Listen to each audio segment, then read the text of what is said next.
Bonjour, bonsoir, selon l'heure à laquelle vous me suivez. Je bénis le Seigneur d'être là et d'avoir ce privilège de lui partager la parole de Dieu. Je suis Daniel Lemvo, je suis serviteur de Dieu, je suis prédicateur, berger, pasteur, évangéliste. Et je bénis le Seigneur pour cette occasion qu'il me donne de pouvoir partager sa parole avec nous. Alors nous allons ouvrir nos Bibles, nous sommes dans les Actes des Apôtres, selon le thème qui nous a été donné, et nous sommes dans Actes chapitre 2. Nous allons lire à partir du verset 38. La Bible déclare, Pierre leur dit, répentez-vous et que chacun de vous soit baptisé au nom de Jésus-Christ pour le pardon de vos péchés et vous recevrez le don du Saint-Esprit. Car la promesse est pour vous et pour vos enfants et pour tous ceux qui sont au loin, en aussi grand nombre que le Seigneur, notre Dieu, les appellera. Et par plusieurs autres paroles, il les conjurait et les exhortait, disant, sauvez-vous de cette génération perverse. Je répète, sauvez-vous de cette génération perverse. Ceux qui acceptèrent sa parole furent baptisés et en ce jour-là, le nombre des disciples augmenta d'environ 3000 âmes. Que la parole du Seigneur soit bénie. Pendant ces quelques minutes, je ne vais pas nous prendre beaucoup de temps. Pendant ces quelques minutes, nous allons partager sur ce sujet. Il les conjurait et les exhortait. Nous allons parler d'abord du contexte dans lequel nous nous trouvons, dans lequel ce texte-là se trouve. Il s'agit bien sûr du contexte de la Pentecôte. C'est lorsque les apôtres ont reçu le Saint-Esprit. Il y a eu effusion du Saint-Esprit. Et c'est alors que les apôtres ont commencé à manifester cette grâce du Seigneur. Et plusieurs autres personnes qui étaient là à Jérusalem ont été attirées par cela. Et Pierre a prononcé ce discours-là. C'est dans ce contexte que nous nous trouvons. Donc le discours de Pierre se trouve dans le contexte de l'effusion du Saint-Esprit, le contexte de la Pentecôte. Et la première des choses que nous voyons déjà dans ce chapitre, au verset 1er, la Bible dit « Tout à coup, il vint du ciel un bruit comme celui d'un vent impétueux. » Et puis après, la Bible dit que des langues de feu apparurent. Donc avant que les langues de feu n'apparaissent, il y a eu d'abord ce bruit fort comme celui d'un vent. Et le bruit fort et le vent, on ne le voyait pas. Mais les langues de feu qui apparurent, on les voyait. Donc avant, ça a commencé par des choses invisibles, et puis après, le Saint-Esprit s'est manifesté visiblement. C'est ce que le Saint-Esprit fait toujours dans nos vies jusqu'à aujourd'hui. Bien aimés frères et sœurs, le Saint-Esprit commence d'abord par nous donner cette grâce, par nous donner cette onction qui est invisible, qu'on ne voit pas, mais après, cela se manifeste par une apparition, et là, on voit maintenant. Donc, frères et sœurs, lorsque le Saint-Esprit commence à agir dans notre vie, cela est d'abord invisible, et puis cela devient visible après. Donc, lorsque vous recevez la grâce de Dieu, vous recevez le don du Saint-Esprit, cela peut-être ne se voit pas avec les yeux comme ça, mais cela finit par se faire voir par la manifestation du Saint-Esprit dans votre vie, au travers de tout ce que le Saint-Esprit fera, et on verra les œuvres du Saint-Esprit dans votre vie. La Bible dit tout à coup. Il y a eu un tout à coup, parce que d'abord, Christ à la croix a dit tout est accompli. Donc le tout est accompli de Jean 19 a provoqué le tout à coup de Actes chapitre 2. Donc, quand vous passez par la croix, vous passez par l'œuvre de la croix, vous acceptez Christ comme votre Seigneur et Sauveur, et c'est alors que le tout à coup arrivera. C'est alors que vous recevrez le don du Saint-Esprit. Et après, nous voyons ce qui se passe. Il commence à parler en d'autres langues. Et puis, il y a les autres peuples qui étaient là à Jérusalem. Bien sûr, pour les fêtes principales. Généralement, à l'époque, il y avait un afflux de personnes à Jérusalem pour ce genre de fêtes. Il y avait des grandes fêtes comme la Pâque. Il y avait des grandes fêtes comme la fête des moissons, la Pentecôte et la fête des cabanes. C'était les 3 grandes fêtes juives qui attiraient beaucoup de personnes à Jérusalem à l'époque. Et c'est ce qui se passe là. Et là, nous voyons toutes ces personnes affluer parce que la Bible dit chacun les entendait parler dans sa propre langue, chacun. Ils furent remplis du Saint-Esprit et se mirent à parler en d'autres langues. Et la Bible dit ils se mirent à parler selon que l'Esprit leur donnait de s'exprimer. Après, l'Esprit a donné aux apôtres de s'exprimer pour nous dire que l'expression doit venir après la plénitude. C'est-à-dire, quand tu es rempli du Saint-Esprit, cela doit résulter à une expression. Ça doit résulter au fait que tu t'exprimes. Donc, on ne peut pas dire qu'on est rempli du Saint-Esprit tant qu'on ne sait pas exprimer. C'est alors que quand on est rempli du Saint-Esprit, on finit par s'exprimer selon que Dieu nous le donne. J'aimerais dire à quelqu'un, il est temps que tu t'exprimes, il est temps que tu commences à manifester ce que Dieu a mis au-dedans de toi. Peut-être que Dieu a fait de toi un chanteur, il est temps que tu commences à t'exprimer en chantant des chants pour l'Éternel, en chantant pour Dieu, et les personnes sont impactées, l'Église est impactée par la grâce que Dieu a mise au-dedans de toi, parce que tu t'exprimes maintenant. Dieu t'a peut-être donné cette grâce d'enseigner la parole de Dieu, de prêcher l'Évangile. Il est temps que tu t'exprimes. Parce que lorsque l'Esprit est là et lorsque l'Esprit nous remplit, cela aboutit à une expression. Tu ne peux pas dire que l'Esprit t'a rempli alors que tu restes là et que tu ne fais rien. Il est temps maintenant que des hommes remplis du Saint-Esprit se lèvent et annoncent l'Évangile partout dans le monde. Partout dans le monde. Il est temps, bien-aimés frères et sœurs. Et nous voyons que même la Bible dit que c'est de l'abondance du cœur que la bouche parle. La bouche ne peut pas parler si le cœur n'est pas rempli. Si on n'est pas rempli, on ne peut pas s'exprimer. Et même dans Jean chapitre 7, le Seigneur parle de ces choses, il parle de l'Esprit, il dit des fleuves d'eau vive couleront de leur sein. En d'autres termes, déborderont de leur sein. On ne peut pas déborder tant qu'on n'est pas rempli. On est d'abord rempli pour enfin déborder après. Bien-aimés frères et sœurs, soyons d'abord remplis du Saint-Esprit. Même la Bible déclare avec Christ dans Luc chapitre 4 que lorsqu'il est sorti du Jourdain, il était rempli du Saint-Esprit. Et c'est poussé maintenant par l'Esprit qu'il est allé dans le désert pour être tenté par le diable.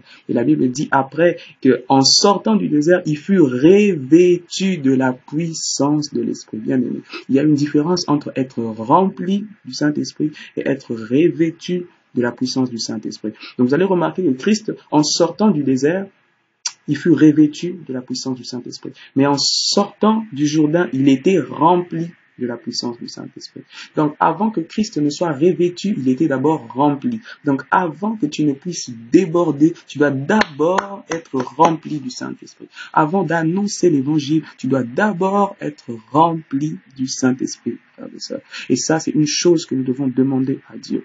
Nous devons demander à Dieu la plénitude de l'Esprit dans nos vies, demander à Dieu le revêtement du Saint-Esprit afin d'être efficace dans le ministère qu'il nous donne d'accomplir sur la terre. Et après, nous voyons, il y a ces personnes qui affluent et puis Pierre, en leader, se met devant.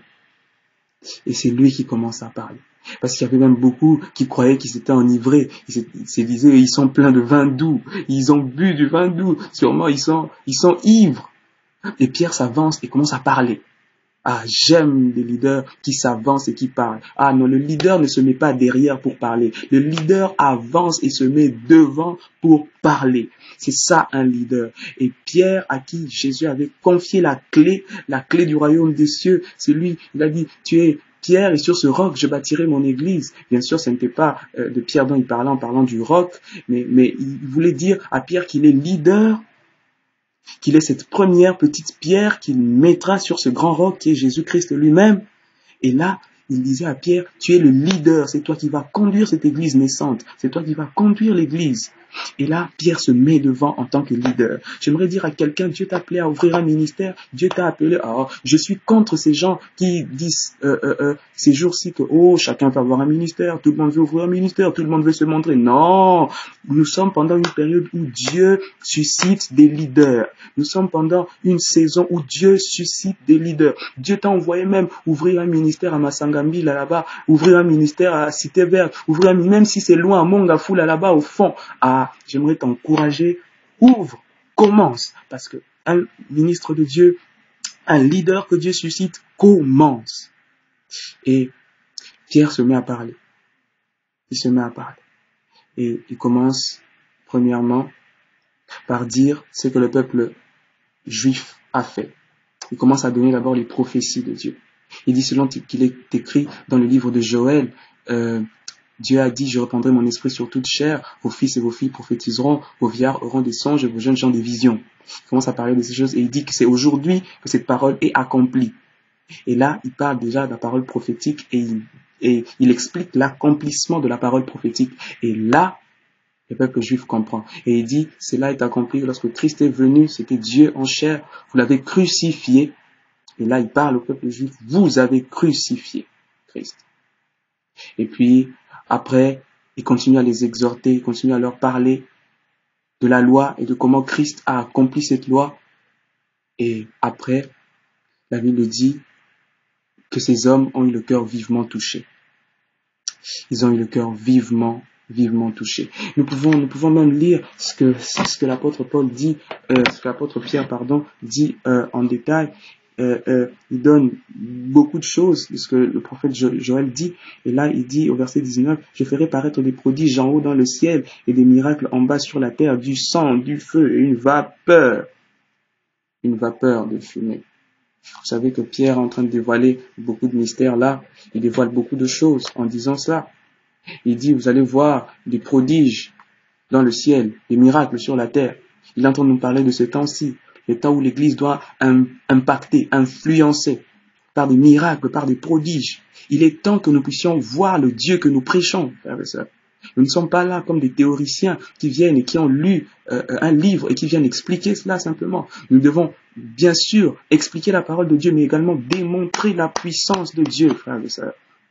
La puissance de Dieu est disponible dans cette génération. La puissance de Dieu est là afin de nous aider à avancer, faire avancer le royaume de Dieu. C'est pourquoi la Bible déclare même que le royaume de Dieu ne consiste pas en paroles, mais en puissance. Parce que c'est par la puissance que le royaume de Dieu avance.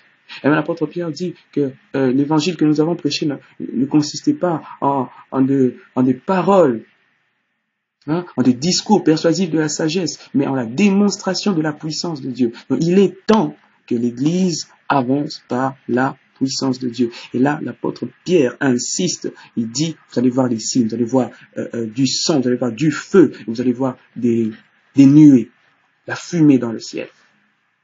Et là, l'apôtre Pierre est simplement en train de parler de ce qu'il a vu sur le mont Tabor, de ce qu'il a vu quand il était sur la montagne de la transfiguration, avec Jésus, Christ et Élie qui était apparu à côté de Jésus. Vous vous souvenez de ça, n'est-ce pas? Quand il parle du sang, il parle de Moïse qui a changé l'eau en sang. Vous vous souvenez dans Exode. Quand il parle du feu, il parle de Élie qui a fait descendre le feu sur la montagne, n'est-ce pas? Sur le mont Carmel. Et quand il parle de la nuée, il parle de Christ qui était là et qui a été enlevé dans les nuées après. Donc là, Pierre est en train de parler de ce qu'il a vu sur le mont Tabor. Il parle de Moïse, il parle de Élie et il parle de Christ. Ce n'est pas pour rien qu'il les avait vus dans Matthieu 17, sur le mont Tabor. Parce qu'il parle du sang, du feu et des nuées qui sont attachés à la destinée prophétique de ces trois personnes. Et nous voyons encore, même dans Apocalypse 11, quand vous lisez, au moment de la grande tribulation, il y a les deux témoins, et la Bible dit qu'ils feront des miracles terribles. Nous pouvons lire Apocalypse 11, nous pouvons lire très rapidement Apocalypse 11. Écoutez ce que la Bible déclare. Ils auront le pouvoir de fermer le ciel afin qu'il ne tombe point de pluie pendant les jours de leur prophétie. C'était comme Élie qui avait fermé le ciel. Il avait dit, il n'y aura pas de pluie pendant 3 ans et demi. Vous vous souvenez? Là, il parle d'Élie. Et ils ont le pouvoir de changer les eaux en sang à bas de Moïse et de frapper la terre de toute espèce de plaie chaque fois qu'ils le voudront. Moïse encore. C'est-à-dire, bien aimés, frères et sœurs, lorsque nous lisons ces textes qui sont très prophétiques, nous voyons que l'apôtre Pierre est en train de nous parler des choses qui doivent se faire aujourd'hui. Aujourd'hui, Dieu est en train de ressusciter les Moïse, Dieu est en train de ressusciter les Élie, et Dieu est en train de faire en sorte que nous puissions nous avancer vers la stature parfaite de Christ. Et la Bible déclare encore dans 1 Jean, comme vous lisez au chapitre 5, au verset 8, la Bible dit qu'il y a 3 témoins, trois choses qui témoignent.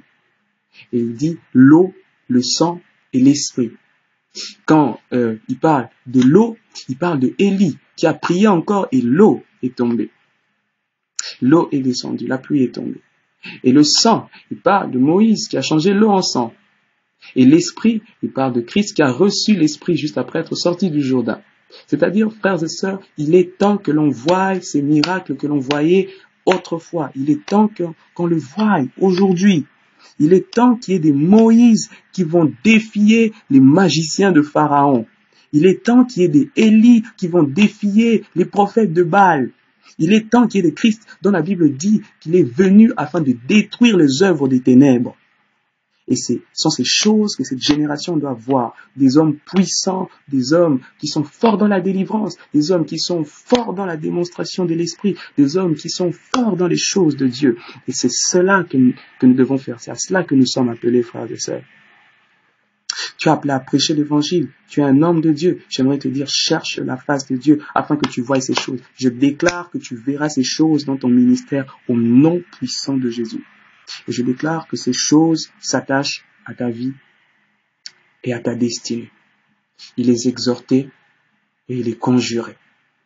Nous allons maintenant entrer dans le vif du sujet. Conjurer veut dire adjurer, implorer aussi. Conjurer veut dire implorer quelqu'un. C'est-à-dire, quand je dis, par exemple, je te conjure de m'écouter, ça veut dire je te prie, je t'en supplie, je t'adjure, je t'implore. Mais conjurer veut dire aussi chasser les démons. Quand on dit je vous conjure au nom de Jésus, sortez. Donc tu chasses un démon, tu chasses des démons. Et même dans Acte 19, nous voyons cela avec le fils d'Esceva qui veulent essayer de chasser les démons à la manière de Paul. Et ils disent, je vous conjure au nom de Jésus que Paul prêche. Donc ils chassent les démons là.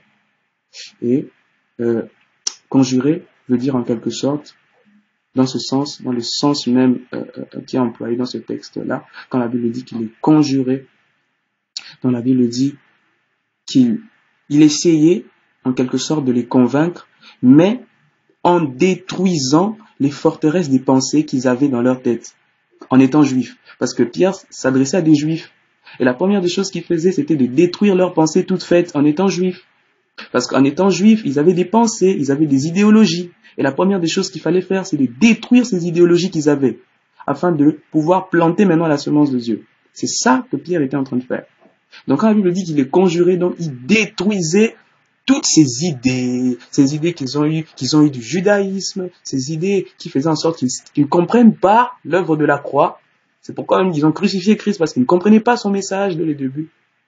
Et il était en train de conjurer, donc de détruire les forteresses de pensée dans leur tête. De leur dire, Christ est venu pour accomplir la loi. Il est venu pour accomplir tout ce que vous avez vu dans les prophètes, dans les psaumes, tout ce que vous avez vu dans le Pentateuque. Christ est venu accomplir ces choses. Il est conjuré. Et après, la Bible dit qu'il les exhortait. Exhorter veut dire donner du courage, de la confiance, encourager, rassurer, soutenir. C'est ça, exhorter. Donc, après avoir conjuré, donc après avoir détruit, il fallait maintenant qu'il les encourage. Donc, il leur donne du courage, de la confiance. Et quand on parle de exhorter, nous voyons maintenant construire la pensée de Dieu. Donc, après avoir détruit leurs pensées toutes faites, leur forteresse de pensée qu'ils avaient dans leur tête comme juifs, il fallait maintenant que Pierre construise la pensée de Dieu, édifie leur cœur par la parole de Dieu. C'est exactement ce que nous devons faire aujourd'hui, frères et sœurs. Nous devons, en prêchant la parole de Dieu, détruire les forteresses de pensée qu'il y a dans les têtes. Parce que vous savez, nous sommes africains. Il y a des superstitions, il y a des gens qui grandissent avec des pensées toutes faites. Par exemple, vous allez voir quand un enfant grandit, on lui dit quand tu prends une graine d'orange et que tu avales, l'arbre, l'oranger va pousser en toi et puis finalement ça va pousser et sortir par la tête. Donc, il y a peut-être des gens qui grandissent avec des choses comme ça dans leur tête. Mais maintenant, quand vous les conjurez, c'est-à-dire vous leur dites ça n'arrivera pas, ça ne peut pas se faire, c'est une superstition, c'est impossible tout ça. Alors quand vous leur expliquez ça, ils comprennent. Et c'est la même chose. Il y a des gens, par exemple, qui grandissent en se disant, en tout cas, pour prouver, ma virilité, je dois aller avec des femmes avant mon mariage. Sinon, dans mon mariage, je ne serai pas viril. Non, c'est totalement faux. Donc, il y a des pensées toutes faites qu'il faut détruire quand on prêche l'évangile. Il y a peut-être des gens qui participent à des assemblées idolâtres. Il faudra détruire ces pensées, leur dire que là où vous êtes, les pratiques que vous faites, ce sont des pratiques idolâtres. C'est ça, conjurer, détruire. Où sont les enfants de Dieu qui parlent de la vérité en détruisant le mensonge du diable dans les vies? C'est ça que nous devons faire, bien-aimés frères et sœurs. Lorsque nous prêchons, n'ayons pas honte, n'ayons pas peur de conjurer. C'est biblique. La Bible dit, ne participez pas aux œuvres stériles des ténèbres, mais plutôt démasquez-les, dénoncez-les. L'apôtre Paul nous donne cette autorisation, cet aval pour dire qu'il faut dénoncer. Et c'est ça, conjurer, détruire. Et après avoir détruit, bien aimés frères et sœurs, il faut maintenant bâtir, il faut construire. La première des choses que nous devons retenir, la première des choses, je peux peut-être oublier tout ce que j'ai dit, mais ce que tu dois retenir, c'est que premièrement, Dieu ne détruit pas sans rebâtir. Dieu ne détruit pas sans rebâtir. Nous allons remarquer que tout ce que Dieu a détruit, il a fini par rebâtir autre chose. Vous vous souvenez, à l'époque de Noé, Dieu a détruit complètement la terre. Mais après, Dieu a rebâti la création. Dieu n'aurait pas détruit totalement la terre sans rebâtir. Sinon, nous, on ne serait pas nés. Sinon, le monde se serait arrêté à l'époque de Noé. Mais Dieu, après avoir détruit, il a rebâti. Nous voyons encore, par exemple, que le temple a été détruit. Le temple de Salomon, le temple qu'il avait construit à l'époque de Nebuchadnezzar, lors de la déportation, ça a été détruit. Mais après, nous voyons ce même temple-là être rebâti à l'époque de la restauration. Nous voyons cela. Lorsque Néhémie est rentré, la muraille avait été détruite. Elle a été rebâtie.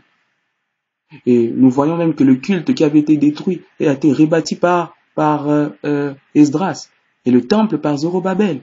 Nous voyons ces choses. Donc lorsque Dieu détruit quelque chose, il finit par rebâtir autre chose. Donc quand Dieu détruit une maison qui avait été souillée, il finit par rebâtir une autre maison qui est sanctifiée. Et nous voyons ces choses même avec Christ qui parle de lui-même. Il parlait du temple de son corps. Quand il disait « Détruisez-moi ce temple et après 3 jours je le rebâtirai ». Vous voyez ça? C'est-à-dire que lorsque Christ détruit, il finit par rebâtir. Oh, je suis contre ces prédicateurs qui ne font que détruire, détruire, détruire. Et même des fois des prédicateurs de la sanctification. Mais ils ne font que détruire. Donc quand vous sortez d'un tel culte, vous êtes beaucoup plus culpabilisé. Et ils ne vous donnent même pas une voie afin d'être sauvé par grâce. Ils vous disent ce que vous faites c'est mauvais. Oh, ce que vous faites c'est mauvais. Oh, ce que vous faites c'est mauvais. Mais finalement qu'on fasse quoi? Oh, ça c'est pas bien, ça c'est pas bien, ça c'est pas bien, ça c'est pas bien. Mais maintenant, qu'est-ce que nous devons faire? Les gens de prédicateurs qui ne font que condamner, condamner. Et à la fin, aucune voie pour le salut, aucune voie pour la grâce. Et après avoir détruit, nous devons apprendre à construire. Après avoir détruit, nous devons apprendre à construire. Nous devons éviter des prédications destructrices, donc des prédications qui détruisent seulement, mais des prédications qui ne construisent pas. Après avoir détruit, il faut maintenant construire. Après avoir conjuré, il faut exhorter. C'est cela. Et nous voyons cela même dans ce texte, verset 14. Au verset 14, quand Pierre commence à parler à ces hommes, il les appelle hommes juifs. Au verset 14, hommes juifs, là il commence son discours. Mais après, quand il finit son discours, ces mêmes hommes à qui Pierre parlait disent à Pierre et aux autres, hommes frères, que ferons-nous maintenant? Donc il y a une différence. Pierre les avait appelés hommes juifs, mais ces hommes ont appelé les apôtres hommes frères. Bien aimés, une prédication doit transformer un juif en un frère. Une prédication doit changer quelqu'un qui était juif en chrétien. Quelqu'un qui était totalement dans la tradition en quelqu'un maintenant qui se tourne vers la révélation de Dieu. C'est ça le but de la prédication. Changer un juif en un frère. C'est ça que la prédication doit faire. Et quand ta prédication ne change pas un juif en un frère, c'est une prédication totalement ratée. Et c'est pourquoi, frères et sœurs, nous devons apprendre à faire ce que Pierre a fait. Pierre n'avait jamais étudié l'homilétique. Il n'avait jamais fait la théologie. Il n'a pas fait l'herméneutique, l'exégèse, toutes ces choses. Il n'a pas fait ça. Mais il nous montre déjà par la structure de son discours, la structure de sa prédication, comment prêcher. La première partie de sa prédication, il commence par conjurer d'abord. Oh, vous avez crucifié Christ. Oh, vous avez fait ceci. Oh, vous êtes des pécheurs. Vous êtes cela. Mais la deuxième partie, quand on lui demande maintenant, hommes, frères, que devons-nous faire? Là, maintenant, il dit aux autres ce qu'ils doivent faire. Répentez-vous. Répentez-vous. pour le pardon de vos péchés. Et ainsi, vous recevrez le don du Saint-Esprit. Où sont les prédicateurs qui disent aux autres ce qu'ils doivent faire? Tu dis aux autres maintenant, puisque vous êtes touchés par le message, faites ceci, faites cela. C'est cela qu'un prédicateur doit faire. Une prédication change le juif en frère. Une prédication change la mentalité. Bien-aimés, nous devons maintenant nous tourner vers le Dieu qui sait changer les cœurs, vers le Dieu qui sait transformer les vies, qui sait changer les mentalités. C'est seul ce Dieu-là. La deuxième vérité pour finir par là, j'aimerais nous dire, après nous avoir dit que Dieu ne détruit pas sans rebâtir, j'aimerais nous dire que Dieu rebâtit beaucoup plus vite que nous ne le pensons. Dieu rebâtit beaucoup plus vite. C'est la question qu'on a posée à Christ. Mais on a pris 46 ans pour construire ce temple. Et toi, tu dis qu'en 3 jours, tu vas le rebâtir. C'est cela que Christ fait. Christ peut te restaurer en un seul jour, alors que ta vie a été détruite pendant 20 ans. Dieu peut reconstruire ta vie en un seul jour, alors que tu as passé 20 ans de galère. Mais Dieu te restaure en un seul jour, bien-aimés frères et sœurs. C'est ça que Dieu fait. Il arrive, des fois, que tu as passé beaucoup de temps. Oh, Sarah a passé combien de temps dans la stérilité? Mais en une seule année, Dieu l'a visité et l'a enfanté. Paul a passé combien de temps en tant que pharisien, en tant que persécuter l'Église? Mais en une seule journée, sur la route de Damas, il a été changé. Donc Dieu peut rebâtir en très peu de temps des choses qui ont été détruites depuis plusieurs années. Et c'est ça que Dieu a fait là, ce jour-là, bien-aimés frères et sœurs. Dieu a fait cela. Notre Dieu ne change pas. Il est le même hier, aujourd'hui et éternellement. Et il le sera toujours. Et Dieu l'a fait encore avec la tour de Babel. Vous vous souvenez, dans Genèse, chapitre 11. C'est ce qui se passe. Ces gens-là, ils ont dit, bon, on va construire une tour qui va atteindre le ciel. Et là, ils ont bâti sûrement, ils ont mis beaucoup de moyens. Et c'était les Babyloniens. À l'époque, ils étaient les champions en architecture. C'est ce qui se passait. Ils ont bâti une tour tellement haute. Et Dieu était là dans le ciel, il regardait. Et Dieu dit, descendons, confondons leur langage. Descendons. Dieu est descendu direct. Et là, leurs langues ont éclaté. Les langues ont été distribuées. Bien aimés, c'est que les hommes de Babel ont construit en plusieurs jours, en plusieurs mois, peut-être même plusieurs années. Ils ont fait combien de temps pour atteindre le ciel? Ils ont pris des mois pour atteindre le ciel. Ils ont pris des années pour atteindre le ciel. Donc la distance entre le ciel et la terre, ils l'ont parcouru en plusieurs années. Mais bien aimé, Dieu a dit, descendons, confondons leur langage. Et Dieu est descendu directement. Donc Dieu a fait en une seconde ce que eux, ils ont essayé de faire en plusieurs mois, plusieurs années. La même distance qu'ils ont essayé de parcourir et peut-être qu'ils n'ont jamais atteint pendant plusieurs mois, Dieu l'a fait en une seule seconde. Vous imaginez? Dieu est capable de faire en très peu de temps ce que les hommes peuvent faire en plusieurs années. Aujourd'hui, pour trouver le médicament pour soigner le cancer ou des maladies incurables comme ça, les hommes ont pris des millénaires. Les hommes ont pris du temps pour fabriquer des lasers, pour soigner les cancers. Mais Dieu est capable de soigner un cancer sans passer par des rayons laser. Dans le nom de Jésus, je déclare que si tu es malade en suivant cet audio, cette vidéo, tu guéris dans le nom de Jésus de Nazareth. Et c'est ça que Dieu fait. Dieu rebâtit beaucoup plus vite. Imaginez ces hommes qui ont été juifs depuis leur naissance, ont accepté de devenir chrétiens, de devenir enfants de Dieu. Et je finis par là, la Bible dit que ce jour-là, 3000 âmes ont été ajoutées. Lorsque le Saint-Esprit est descendu, 3000 âmes ont été ajoutées. Mais souvenez-vous, dans Exode, lorsque la loi est venue, quand Moïse est descendu de la montagne, 3000 hommes sont morts. 3000 hommes ont péri. Lorsque la loi est descendue, 3000 hommes sont morts. Mais lorsque le Saint-Esprit, la grâce, est descendue, 3000 hommes ont eu la vie. 3000 âmes ont été gagnées. Bien-aimé, j'aimerais te dire, le Saint-Esprit va restaurer. Les 3000 hommes qui étaient perdus dans l'ancienne alliance ont été retrouvés là, dans la nouvelle alliance. Bien-aimé, tous ceux qui étaient morts dans ta vie ressuscitent au nom puissant de Jésus.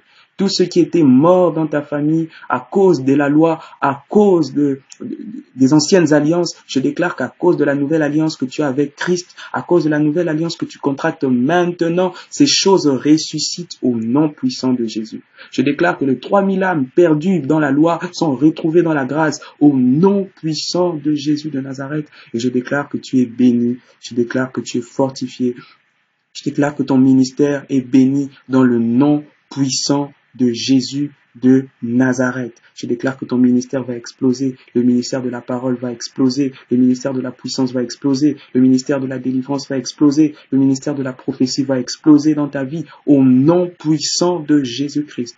Que Dieu te bénisse abondamment. C'était Daniel Lemvo, serviteur de Dieu. Que Dieu vous bénisse abondamment. Merci beaucoup d'avoir pris ces 30 minutes pour suivre ce court message et que Dieu fasse de vous de grands serviteurs de Dieu. Que Dieu fasse de vous des hommes moins, des hommes puissants pour cette génération. Je pense qu'on se retrouvera très bientôt. Que Dieu vous bénisse.